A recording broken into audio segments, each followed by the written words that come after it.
Assalamualaikum warahmatullahi wabarakatuh. Saya Yunisa Maika dari Universitas Negeri Padang.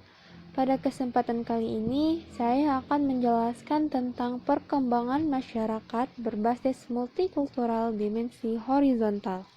Sebelum itu, kita akan membahas sedikit tentang masyarakat multikultural. Multikulturalisme dikembangkan dari konsep pluralisme budaya dengan menekankan pada kesederajatan kebudayaan yang ada dalam sebuah masyarakat.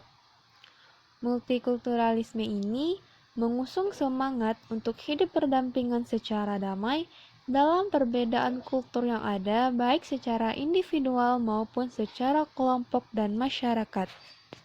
Selanjutnya yaitu karakteristik masyarakat berbasis multikultural. Menurut Furnival, seorang sarjana yang pertama kali menemukan dan memperkenalkan terminologi masyarakat multikultural melalui penelitiannya terhadap masyarakat Nederland Indi atau Indonesia pada tahun 1940.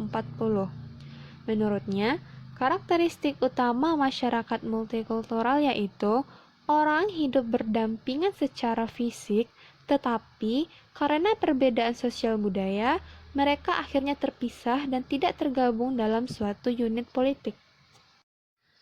Fourth National Conference of the Federation of Ethnic Council of Australia menyatakan bahwa karakter masyarakat multikultural adalah yang pertama, adanya variasi dari perbedaan budaya. Yang kedua, kebebasan dalam menjalankan perbedaan beragama. Yang ketiga, bahasa dan adat sosial yang berbeda. Keempat, adanya kepedulian dalam berbagai nilai.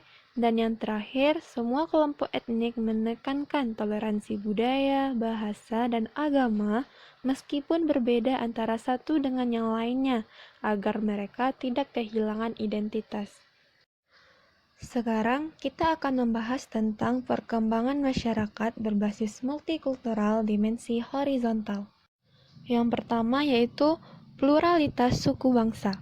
Keadaan geografis yang membagi wilayah Indonesia menjadi kurang lebih 3.000 pulau yang tersebar di suatu daerah ekuator sepanjang kurang lebih 3.000 mil dari timur ke barat dan lebih dari 1.000 mil dari utara ke selatan, merupakan faktor yang sangat besar pengaruhnya terhadap terciptanya pluralitas suku bangsa di Indonesia.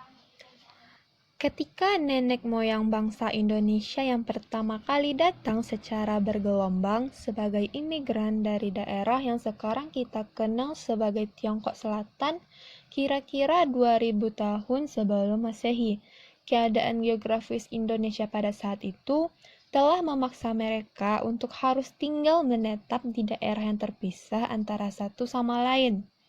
Isolasi geografis yang demikian mengakibatkan penduduk yang menempati setiap pulau atau sebagian dari suatu pulau di Nusantara ini tumbuh menjadi kesatuan suku bangsa yang sedikit banyaknya terisolasi dari kesatuan suku bangsa yang lain.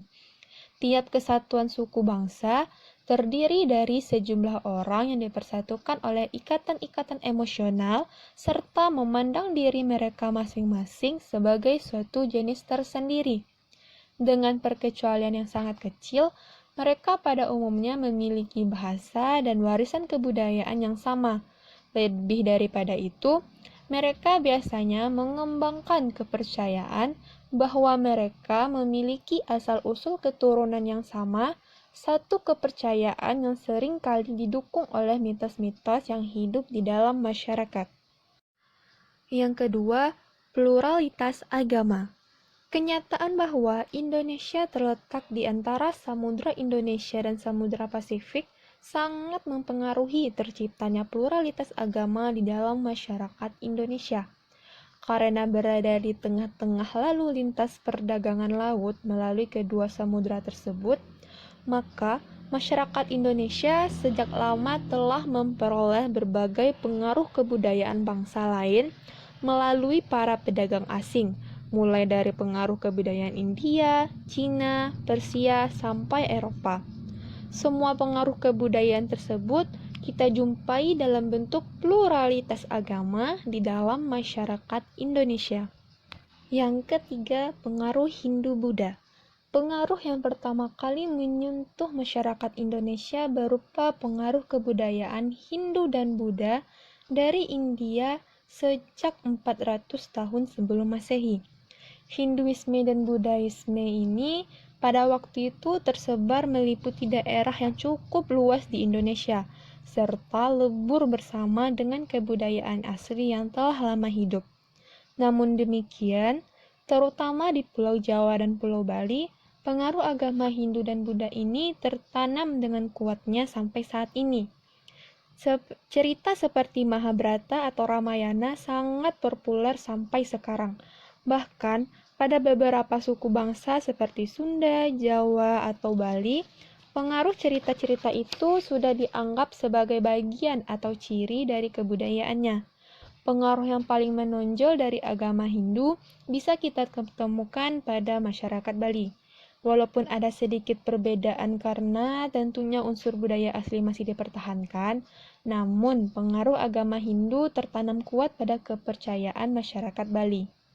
Selanjutnya, pengaruh kebudayaan Islam.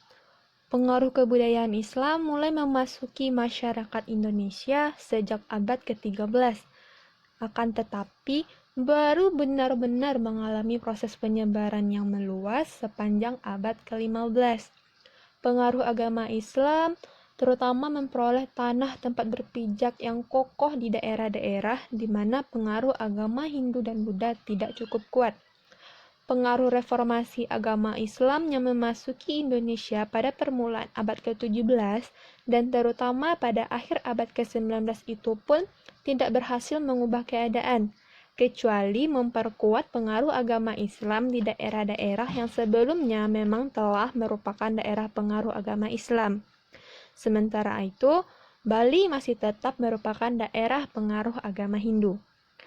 Praktik penyebaran agama Islam itu melalui dua proses, yaitu melalui mekanisme perniagaan yang dilakukan oleh orang-orang India dari Gujarat dan orang-orang Persia, serta melalui penguasaan sentra-sentra kekuasaan di Pulau Jawa oleh orang-orang pribumi yang telah memeluk agama Islam. Okay, that's all for me. Thank you for watching and wassalamualaikum warahmatullahi wabarakatuh.